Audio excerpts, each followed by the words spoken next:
about. Trying to figure out what it's all about. Existentialist. Am I worth anything or just a scout? I don't know. I don't know. I don't know. Spending time all alone. Sending my songs through the phone. Dreaming of a better home. While focused on trying to hone this craft, witchcraft. I hope the brujas let this last.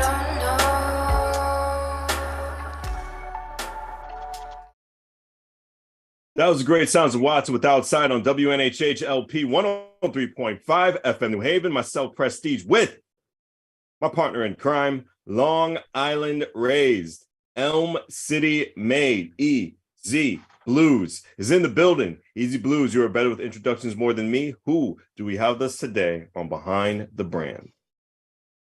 You know, we sit in a world where we really are just an amalgamate of almost everything. When you really truly look at things, and when we function at our best is when we take a little bit of this, a little bit of that, throw it together, and make an incredible kind of concoction. One of the most amazing things I have ever seen was walking into the house that the Blues of Stella built and seeing a man sitting on a box and another man with a guitar. And from that box, there echoed the sounds of an entire drum kit. And from the guitar, some of the most beautiful melodies were being played. And from the regular chest voice to the falsetto, they were dancing and duetting and sparring in such amazing ways. That was the day the hooch officially became a part of my heart, and we are here today to bring you one of the most founding members of the hooch, good dear friend, whether you are sitting on the water watching him be married, or running from the drone because you're afraid it's going to fall on your head while they're taking pictures. This is the man to have with us. Absolutely amazing. Put your hands together, not if you're driving. If you're driving, please keep your hands at 10 and 2. We do not need any accidents. But mentally, put your hands together for our dear good brother. Our brother from another mother. Our mister from another sister. Our bestie from another, but I'm not going to say that one. Jemar Phoenix. That's quite the intro, man. Thank you so much. I appreciate it. And the drone thing is like 100% too. So great stories that day. Yes, there was. But no, brother, you know, you've been on the show a bunch of times, but I'm sure there's still one or two people that haven't been to a brewery in which you've played, which is shocking because you've played them all. Let's tell you a little bit about who you are, man. You are an incredible musician. You do these aspects and you blend acoustic, almost like Mumford & Son type of structure with this incredible R&B and hip hop feel. It does not make sense on paper, but when you guys are playing live, it all makes sense and it is glorious. Like, how did you stumble upon that particular, like, yeah, we're totally going to be different. We're just two dudes in a box, It's kind of interesting. So you got to go back to the very beginning. Stella Bluez, you mentioned it, was sort of that melting pot of just all people from different walks of music meeting each other. So we were introduced by Katie. She was the booking manager at the time, the bar manager. But, she was my bandmate's friend. She introduced him to me. She's like, he raps and you do this. And you guys should hook up. And the short version is we had a third member who we were jamming with. He kind of threw out the name, and then we morphed the name and just said, we're going to be the hooch. And he moved back down home to NOLA, and we took off from there. And when it comes to, I think what you're getting at, style and just how we do things, there's a word for that. It's called hoochify. we use it all the time. We say we hoochify things. And if there could be a slogan, it would be, we make cover songs sound like originals, and when our originals sound like cover songs in a way, So it's cool. But yeah, it's definitely interesting because I think what sets us apart, and especially in Connecticut, is that our versatility, right? The instruments, you don't see somebody playing a cajon. It's the number one question we always get. What is that? People come up after the gigs. It's a cajon. It's, really hails from South America. It's also found a lot in Europe. And it's because Mike and the way we mic that cajon, he gets so much sound out of it. He gets so much boom. There's snares inside. So you get the taps and all the intricate things that he does with his hands. And actually lately, I've been going live during our sets and watching back in the playback. I'm like, wow, like, remember the Matrix when he was moving really fast, but they did it slow. And it's kind of like that. Cause you're like, how's he moving? So his hands are just going, blah, blah, blah, blah, blah, blah, blah. But yeah, that's bound to happen. Yeah. So I think that's what it is that you get this instrument, and it's purely an acoustic instrument that we have mic'd up to try to get the drum feel. And it's the way he plays it really sets it apart. And then, because it's just he and I mostly play rhythm, but, and everybody who's seen me knows that for the past few years, I've been using a looping pedal. So it gives us a lot of a variety, diversity in what we do. Because at any given moment, we could break out into just something impromptu, or, I might loop something and start building it up. Or now we've thrown it into our sets. My favorite song to play lately in the past year, and I never thought I would play this, but it's Petty's Last Dance, mm-hmm. and I'm gonna give it out there, because hopefully somebody will come and check this out, because it doesn't do it justice to talk about it. But what I do now is I loop it, and Mike doesn't even play, and he just sings, like I sing the parts, he plays harmonica, so we do a lot, and he plays harmonica, we both sing, we both rap. It's that fusion of all that. He loves hip hop, and so we go where the vibe takes us sometimes. Or sometimes we play things straight laced. Sometimes we hoochify. I don't think I've ever seen you play something straight laced. I'll be honest with you. I've only seen the hoochified stuff. But that's because I don't go to like your 34-hour gigs. You're like, yeah, I got booked at Bad Sons, and I'm playing from 6 a.m. to 6 a.m. the next day. So I got all the material. I'll be fine. But like, that's the thing, you guys do play for anywhere between, I've seen your 20-minute sets, and I've seen, where you have 3-4 hour sets. How do you plan for the difference? Like, the truth is, when we first started and we were building our repertoire of songs and things like that, we did set lists all the time. And nowadays, like, we haven't really done set lists in years. The only time we really have kind of done set lists is we played some weddings, and when we played private events, just especially weddings, because sometimes they want certain information, certain sections, certain songs. And so aside from that, we have that instinct and that connection where we mostly play to the crowd. We literally look and see who's in the crowd right now. How are they responding to what we're doing? And at any given moment, that dictates where the set goes. Last year, we added a bunch of songs. I call them Mike songs because he sings leads on them. And really definitely sort of like took it to the next level for us, because a lot of them are more rock than anything, or more like the indie rock, indie pop genres. But it's cool because of that, all the dynamics we could pull off. My favorite is Way Down by Khaleo. Like, we play that, and I always say it like this: no way should an acoustic band be able to pull off what we do, but we get with the acoustic sound is that rock vibe, mm-hmm. and the little dynamics and all the things in the build up and the take them home run situation. So yeah, but really at this point, it's mostly we know so many songs, we've played them so many times, and we fill out the crowd. And if the crowd's not really into it, we go with, we have this path now from last year that's been a really nice set overall, and then we just ride with that. But lately we've been getting requests too, and we get a request, like you haven't heard something straight laced. I'll say a song that is pretty straight laced is we cover Tennessee Whiskey, Chris Stapleton, and it's 2 chords, man. Like, it's all about vocals and what I do with the vocals, and the beat that Mike plays is pretty standard to what that song is. And we do requests sometimes. If it happens, I won't reveal everything, but like we play Britney Spears.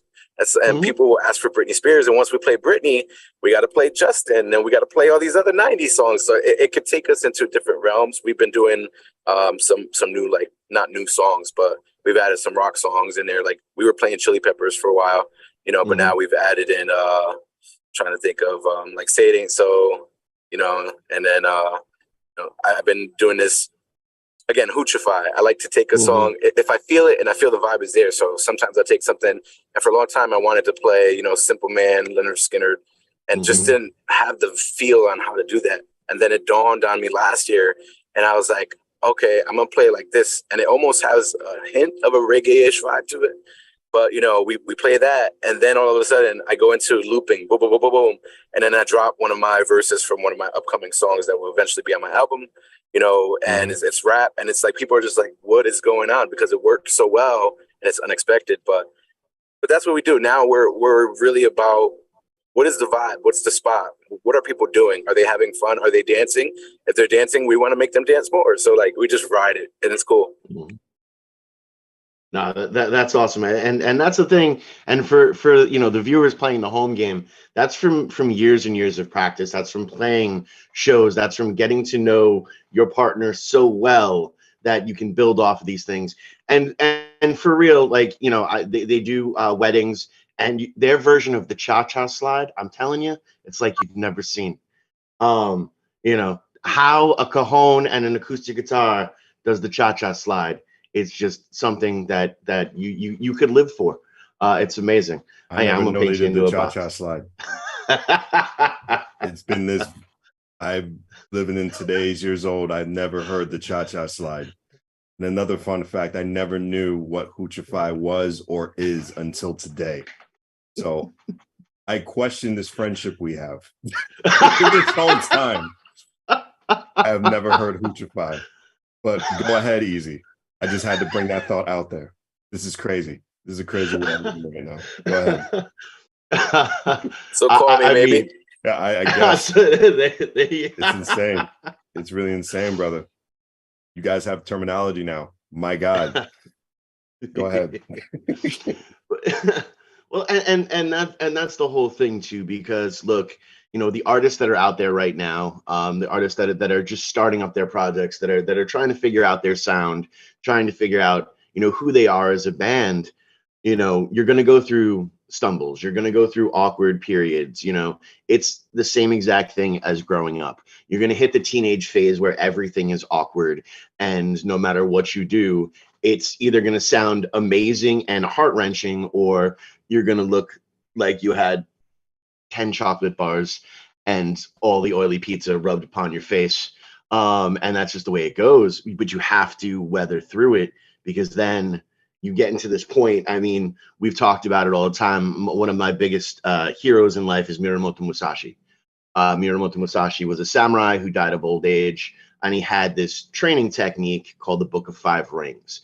And there's all these different teaching scrolls, and there's the emptiness teaching scroll, where you do something so often it becomes muscle memory, and you can go out and do that. The point that you guys are sitting and being at a muscle memory aspect of it, and being able to actually cater your set and your performance to the crowd that is in front of you, that is something that a lot of these younger musicians might never experience.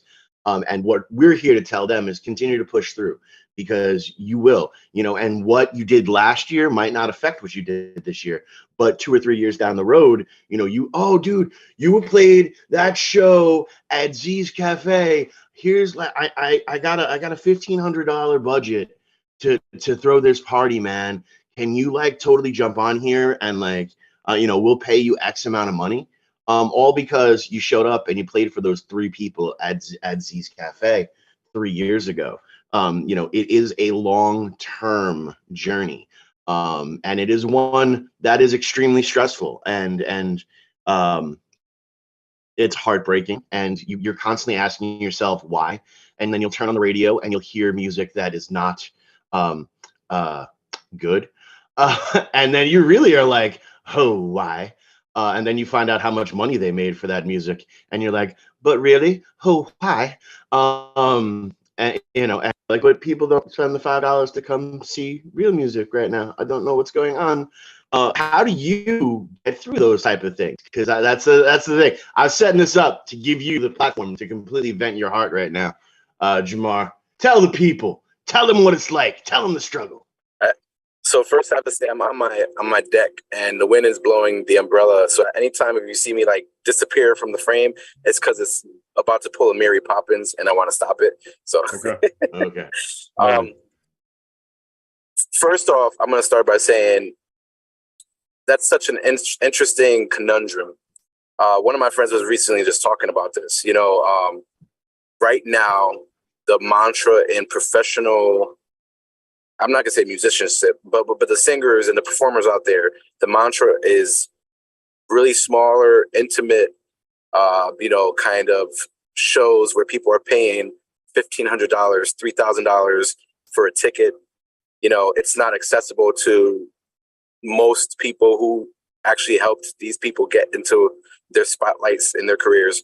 And so I know there's some backlash going on about that because it's kind of, you're taking music that's for the people and you're kind of taking it away from the people, right? Accessibility. And so I think for the most part, I don't have a percentage, but if I had to guess, 85 to 90% of us musicians who play out and about, these shows are free. The Stella Blues are rare, and the places that actually charge you a cover charge, those are like the Cafe Nines and the Stella Blues, and Pacific Standard used to be. But at this point, a lot of those venues don't really exist in the same light, and most of the shows are free. And I can tell you how many times, I don't keep tabs, but I do keep tabs, and I know certain people who just haven't been to one, and it's like, but you'll spend money to go to, Cirque du Soleil. You'll spend money to go see a hockey game. You'll go do this and that and that, and so it's not a lot to ask for. I think the business side of it is that we as musicians are providing a service to the venue, and the venue's expectation is that we're going to bring heads. I've always said that the blessing for the hooch and why we're great at what we do is we always bring people. We always try to bring people, but most importantly, we keep your people because venues forget that's very important. You have your own crowd. Where Connecticut can transform and improve is venues can get better at promoting that they even have music. Like I have there was a venue I worked with recently where they were talking about doing live music and they were just starting up with it. And I said, hey, thank you for having us. And, my advice to you is just be consistent. If you plan on building a name for yourself as far as like speaking of being consistent, we're on WNHHLP 103.5 FM New Haven. Myself, Prestige, and my partner in crime, Long Island Rays, Elm City made EZ Blues is in the building. Third time's a charm. We got Jemar Phoenix with us on Behind the Brand. Jemar, go ahead and continue. My bad, brother. Never a problem, man. But places have to be consistent, because music, unless you're a music venue like a Cafe 9 or some of these other places, a College Street Music Hall, people are going there for music. But if you're a brewery, a restaurant, just a bar, and you're having live music and you want it to be known, that's the way it happens, consistency. Because now maybe somebody just happens to stumble upon your venue and they're hanging out one day and like, oh, these guys always have music on Fridays. In the future, if they're in the mood for music, they're going to think of your place, So I always tell people that. It's tricky. We've been doing this for a long time. And I actually equate this to like hairdressers because hairdressers, they gain new customers and they have to maintain that book. But sometimes those customers move away or they go somewhere or, they switch people and you're constantly building your book. And to be honest, that's my experience in doing this for so long is, one year is the same. You're always hustling. Some places close. We saw that with the pandemic. Like we used to play New Haven all the time. We barely play New Haven now. We played it in New Haven in the city maybe once last year because the places don't exist anymore. And it's crazy. But for artists who maybe are starting this out, like that's the word of advice for that is, you constantly have to keep reaching out, know your style and how that's going to play for a place because you can always, say, hey, this is what we do and this is how we do it and give samples and sell yourself, because it's important to sort of let them know what you bring to the table. So, but yeah, and then going back to, I want to touch upon the muscle memory thing because I think anybody can do that, right? But it does take time, it takes practice. And, so for Mike and myself, it is that we've been playing together for such a long time that I'll let you in on a little secret. Sometimes we don't practice songs. I bring it to the table at a gig, and it's not all songs, right? But if it's simple enough, we have that connection where we'll do it that way. And I'll tell you why. For me, I could practice all I want at home or wherever, and for some reason, it's that first time playing that song out in public where after that it truly clicks. Yeah. Like it just has a different feel, and I can't explain it. Nothing different can happen, but you just now your mind just like absorbs it in a different way, and now it's in your muscles. And the more you play that song, and the more you play that song, more now it starts to refine itself. So, and that's where the muscle memory comes from. Is really, the act of doing it. Mm-hmm. No, it's so true, because like for those artists also that are going to the studio and different things like that, the best advice I always give them is like, cool, write your material and play out live with it for a year. Because the song you started with is not the song you're going to finish up with. And that song a year later, it's so much more dimension, and there's so much more to it. One of the key things, like if you go back and you listen to all or start reading some music biographies or autobiographies, a lot of the artists are like, oh yeah, our first recording, I can't listen to that song. It's just not where it's supposed to be, and yada yada. Because there was those times where you got picked up by a label, you got paid to be in a studio for 3 weeks, and you had to go from the ground floor of having nothing to having the demos to recording the record.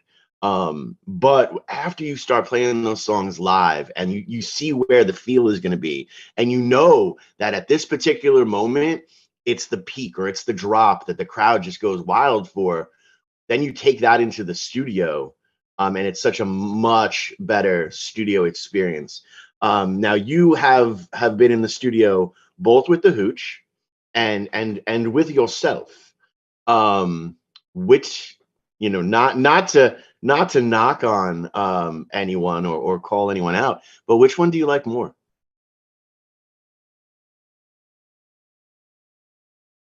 What does like mean though? The process itself, like which process is the process you're like, this is it. And because that's the other thing, and for all of those people who are like, you guys are musicians, the studio's fun for you, that's what you do. It's also work, you son of guns. It is a lot of work. Yeah, and it's taxing, and you're also listening to the same song for hours on end until your ears are completely blown out. And you can, it becomes this love-hate relationship where I just want this to be done, and it just needs to be over, and then I'm gonna burn the tapes, and what's gonna happen. So yeah. So which one makes you feel less like you want to burn the house down? I don't know if it sits in that space, because I'm on a progression path. So the Hooch recorded. So I'll tell you what the game plan has been, and still is kind of happening in a way. It's just been lengthened out. You were at my wedding, so I pulled off that surprise performance that I had written, that song for that occasion. And, it was always my intention to record that solo. And then the Hooch, we had some material, and we're going to get in. So we want to have something that people could listen to. So, it was always like, let me do my solo song. Then the Hooch does its thing. While the Hooch is building material for the next project, I'll start working on my solo album, so that then once that's done, the Hooch can put out, work out and putting out some new music there as well. So like filling gaps and stuff. Now, there's something that happened. I don't know if you guys heard about it. It's called the pandemic. And it kind of really changed so much, right? We lost time from playing out publicly. For a year and a half, we didn't play any gigs. We did some live streams, but that's crazy. And especially we were kind of like on the path that we're on now. We were ascending. So studio wise, it was so tricky because we put out our Hooch album. It was May 4th. May the 4th be with you, 2020. Right. And there was a big discussion. Should we postpone it? Should we wait? What should we do? And what people don't realize is when you go and you do the whole process, you have the material, right? Now you get into the studio, you record it, you do the actual recording part, which is singing and playing the instruments and all of that. And then you get into mixing, and then you get into mastering. And then after that, there's still plenty of stuff to happen, right? We did a limited CD run. So getting CDs printed, promotional material. I keep showing this sticker because that's an example right there, getting merch. And I actually took artwork in a photo shoot we did, and I merged that with the cover art for the album to make that sticker, which is kind of cool. But there's so much that happens. And so what happened for the pandemic was that, we decided to let it ride because everything was all set up to be distributed and had been paid for. And then the pandemic happened. You start these things way in advance so that you can release a single, give some time, release a single, give some time, release the album, And so then, since then, I've been working on my solo project. We just hit 4 years. We're in the mixing phase. It's a big project, so that's on me. And I know people don't do solo projects anymore this way. It's usually a single. But this is just what I wanted to do. And so there's 14 songs, and 6 I produced myself, and we brought in musicians. We did a lot of cool things. So in a sense, I can't compare apples to apples here, because really getting into, I did studio work, back somewhere around 2005 or 6, right? But it wasn't what it is now. I'm so much better at my craft and understandings of it so much better.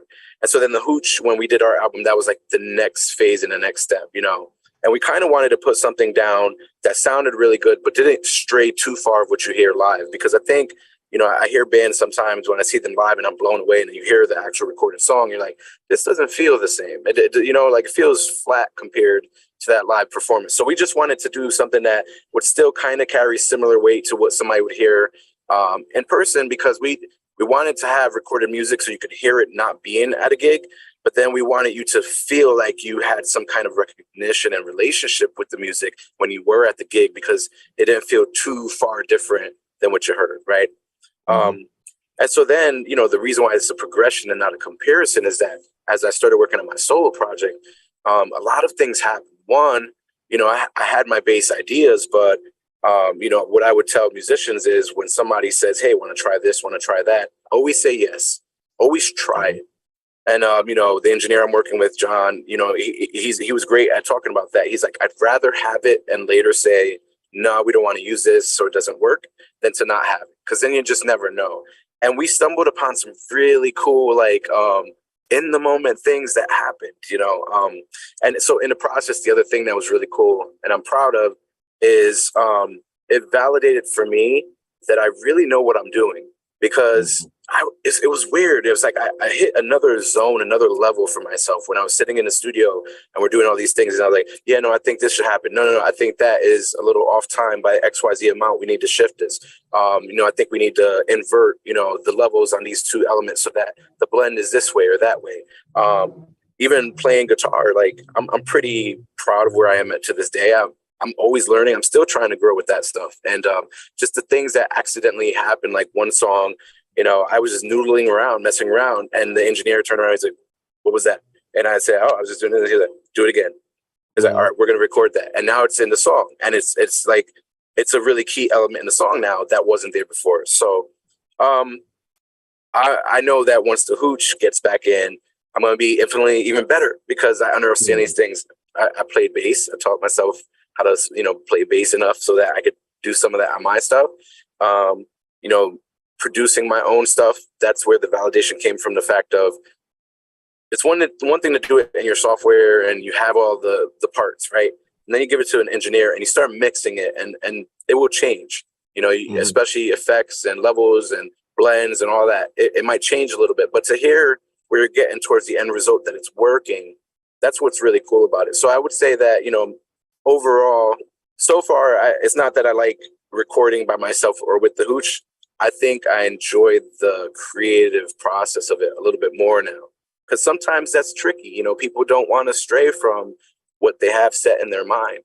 But like I said, I tried things. There were some things that weren't working. There was one song I handed off to a producer, and then when I got his ideas of how he was going to do it, I was like, you know what, it doesn't have the feel. So I took it back. I gave him a different one, and I produced that one, and I got closer to what I had in my head. Mhm. A lot of. I think that's one of the key things. If I could put it out there for anybody going into a studio, is you got to be open to the process. Actually, I have to thank Easy because he was working on a song with his band, and graciously enough invited me into the studio, and it was awesome to hear everything that was going on.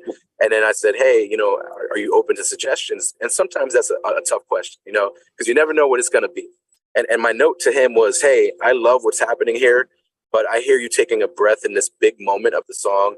And just from the listener's perspective, I feel like if there's a way that you can, hold that note until all the music comes back in, there's going to be an impact that right now is missing because of the breath, right?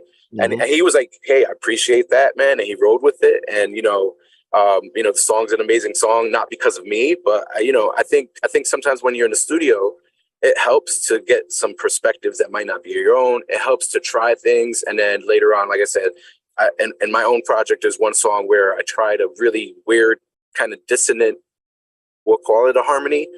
And so we did it. I said, I'll try it. We'll have it. And mixing, I kept hearing it. And I had to say to the engineer, it only works if it's super subtle and it's almost subliminal. Like it's in there and it's filling this space, but it can't be a key element because it's such an off note. It plays within all of the notes that harmonize together. And so we did it and we mixed it and it worked, because at first the mix, it was off. So, but yeah, I think because there is a creative aspect to recording that people forget about, especially if you're a musician, right? And even as a vocalist, like you said, what you start out doing, it may not be how you're performing it later on. Like I do that all the time as I build and build and build. My brain says, I've never inflected up here, but I think I should do that. I think I should do a gradual change so that this song doesn't feel the same the whole way through. And now you get a little bit of flavor and things like that. I think Dua Lipa is amazing at stuff like that. I listen to what she's doing because vocally it's really impressive to hear her pull off certain dynamics. And people forget about that. Dynamic singing. Like in a studio, everything is under a microscope and you have to really push it and push it. And yeah, nobody's ever satisfied. I'm not satisfied with what I hear. There's moments I was like, wow, that's me. And then there's moments like, I don't think that sounds good. So. No, definitely, and again, that is the real aspect of this, and that's why we love doing this show, because we get to tell those stories that not a lot of people really truly understand. And the creative process, when you do any type of art, you just 100% have to surround yourself with the creative process, even in the darkness in which the monetary doesn't necessarily support the art. And that is something that can be very, very taxing upon one's mental health and can be very taxing upon even, the way we feel about ourselves as artists. Now, I know that you're very public with that.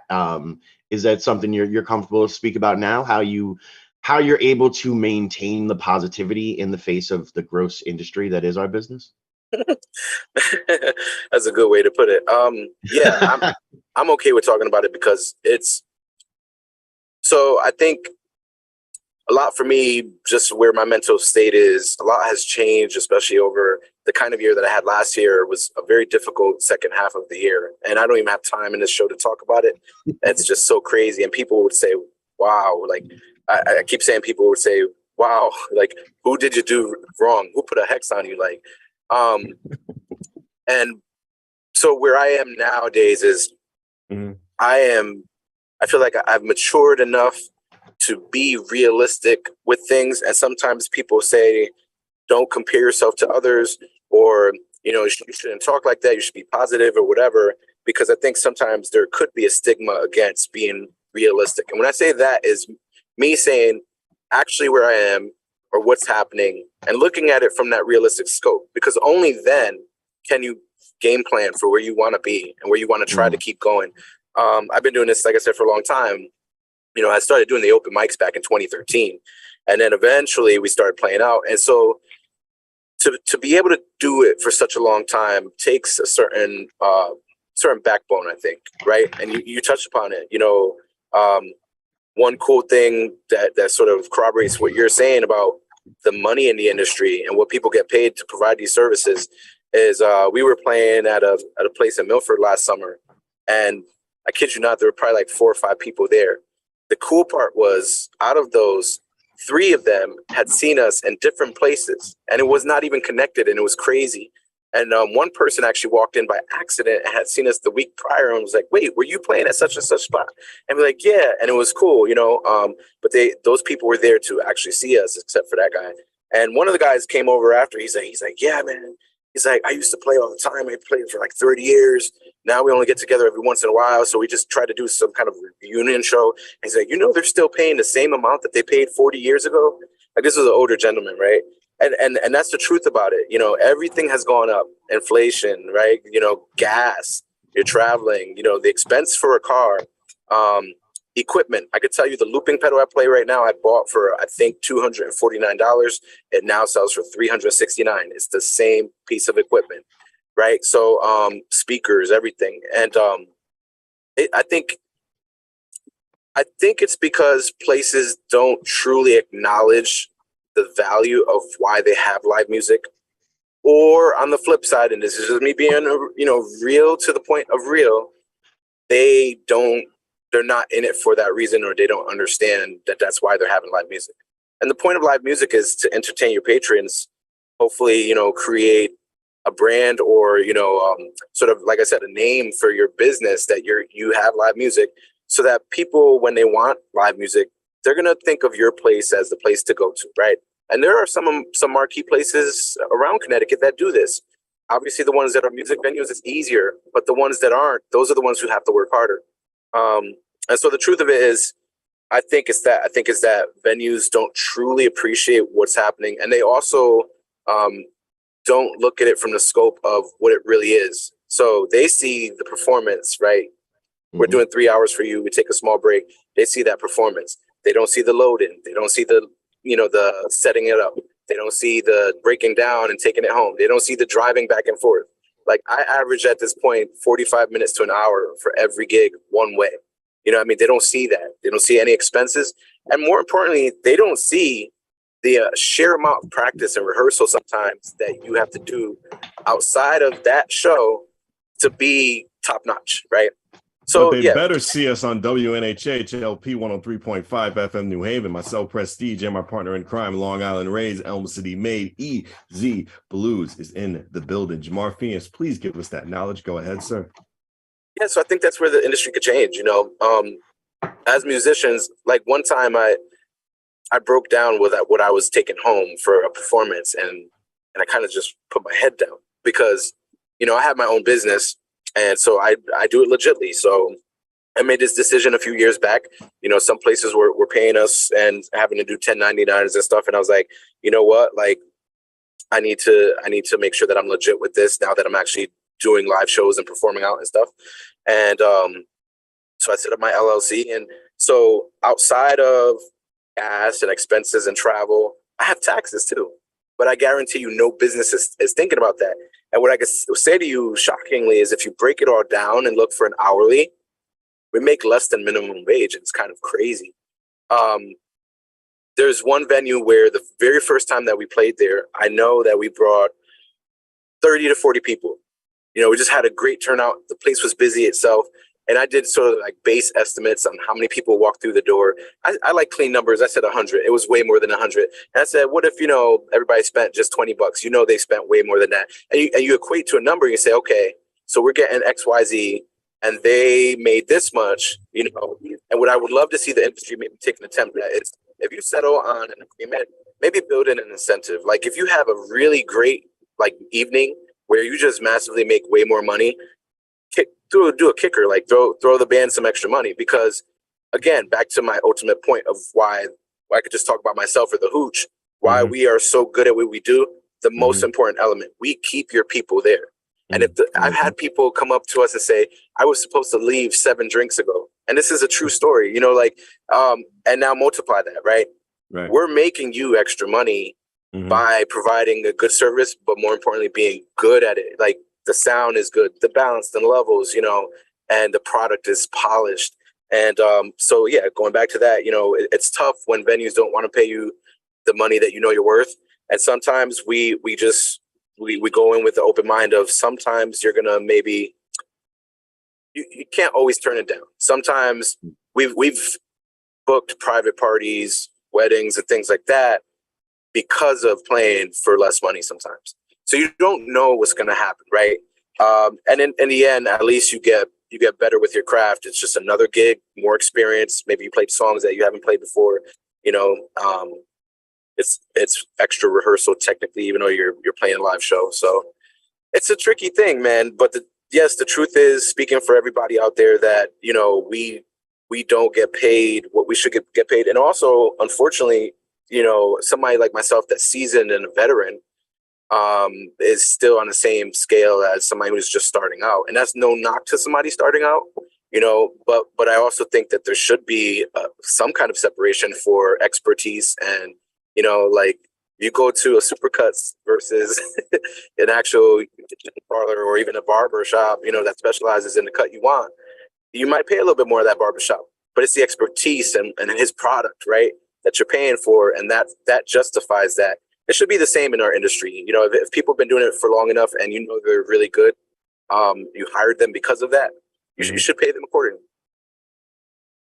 No, and that is, first of all, massively amounts of incredibly fair points, and a conversation that we haven't necessarily had on the show in particular, being someone who's kind of sat on both sides of it, as per the performance aspect and actually the venue aspect as well. I think the venue that I always respected the most, because Adam was just so super upfront with what he needed from that point of view. He understood his business. He understood that for him to open his door, he had to guarantee $2,000 was made, for him just to turn the key, because, that's the staff that's required there and those different things. And when you go into that aspect and you do break things down, let's say, okay, so the average, person at a bar, and you have to do the average because there's some people who are going to do more. There's some people that are going to do less, but it's the average thing to have that person come through needs to spend $20. So for them to hit that 2,000 mark, you need, 100 people to spend $20, $20 in that type of aspect. You need that aspect to move forward and to grow and to understand how that goes. And we as musicians need to look at it the exact same way. Be like, okay, cool. For us to play this show, the bare minimum that we need is, as my amazing cousin, Mr. Frank Critelli, says, not a lot, just enough. Put a little bit of, money in your pocket, get a little bit of Chinese food on the way home, not too much, but just enough. And that's, what it is to be happy. But there are also those statesmen, I guess, or those people who, like, I'll be honest with you, I honestly don't care how much I get paid to play a show. I care that I get the opportunity to take a stage. I care that it's an opportunity to live out a moment. And I, but that's me. I'm broken. So I look at it always from that extra art aspect, and it's just that extra opportunity. And I never want to live a life of what if, when people are like, oh, there's a hardcore gangster rap bill coming through, and someone's like, it'd be great if you played that show with your acoustic guitar. I'm like, yeah, no, I'm totally going to do that. Because, like, why not? Like, who doesn't want that story? But when you live a life like that, you stay out on a Sunday night, you're supposed to work, a big DJ venue, and you wind up just hanging out with Tony Crush from the Cold Crush Brothers all night. And that's a fun Sunday night. Is it a Sunday night that broke my bank? No. Was I able to get some Chinese food just for the way home? Yeah, it was just enough. It filled my soul in other ways. I think that's a good point. Yeah. Yeah. It's go ahead. I was just gonna say that what you're kind of talking about is know what you want to get out of it going in, right? Because there's a difference between different show types. Sometimes if you're playing a creative show, the reason for being there is different than if you're playing a show at a bar or restaurant where your reason for being there is you just want to make money. And then also being realistic too, like what you said from the venue's perspective. Don't go in asking for like the bank, because you have to understand there's a give and take. You have to understand that the venue needs to make money. You need to make money. The day of the week matters. Obviously don't expect to get paid what they're going to pay on a Friday or Saturday night. Don't expect that on a weekday or even on a Sunday sometimes. And that's okay too. I think there are some, we could talk about bad venues, but we should also talk about good venues. There are venues out there that really care and that appreciate the musicians, and they appreciate what's happening, because I'll equate it to this. When I was younger, I helped operate a carousel, and the carousel has music, right? And it's a very simple thing. You're on this thing that goes around, and some of the horses go up and down and some don't move. And then the other component is the music. Well, the venue is the carousel, and then we know what the music does. And there's just something about music being universal. It doesn't matter. Like if you're at a venue and music is on, all of a sudden you lose track of time. You have a great time. Next thing you know, it's time to go home. You're like, what happened to the past 3 or 4 hours, right? And that's the beauty of it. It's the experience, right? Overall, at the end of the day, it's that. And then the things that happen in that. I could tell you a true story. The Hooch was playing a gig a few weeks back, and I'll let it out. The cat's out the bag. Our last half hour, we call it, I yell into Mike, power half hour, because we just go hard. It's like some of the more up-tempo songs, and it gets you dancing and all that. And I kid you not, this little kid, I don't know how old he was, 8, 10 or 11. We were playing Counting Stars. We were covering Counting Stars. And this kid just came out and started breakdancing. And then he came up to us, after, and he was like, oh my God, I was loving dancing, and you guys just kept playing more songs, and I just kept wanting to dance. And it was cool, and those are the experiences that happen from doing that. That's the bonus. That's the true payoff, outside of anything monetary, are the experiences that people have, really. And that you can't put a dollar. We can't weigh that. No, we can't. But unfortunately, we can state that they are pulling the Apollo curtain right now, and we are winding down of time. As much we love to sit and talk, this could be a show about a third of the length of your last Hooch set, which I think is awesome. But I will say this is the opportunity. Jemar, tell the people how they can get in touch with you. Tell them, how they can invest in the Hooch, in the Jemar, in the Phoenix, and in the awesomeness. Yep. So I play solo, and I play with my band. So if you're looking for me solo, this is my name. You can find me on the socials. Just add the word music behind it. The Hooch is spelled like that. Go to our website, thehooch.com, and you can see that right there. Says thehooch.com. And basically, the way you support is really the biggest way is come out to some of our gigs. And what do you have to lose? You're going to really enjoy yourself. I guarantee it at this point, because I've been doing it long enough that we can guarantee our product. And we might turn some heads, because we do things a little bit differently, hence the word Hoochify. But come to shows, check out our music online, stream it, tell your friends, tell your grandmas, whatever. We play to the crowd. We could do some, back in the day music. And music is about living life and enjoying it. Definitely is also awesome on WNHH LP 103.5 FM New Haven. Myself, Prestige, with my partner in crime, Long Island Rays, Elm City Made, Jemar. Thank you again. This has been Behind the Brand. Thank you, guys. Thank you.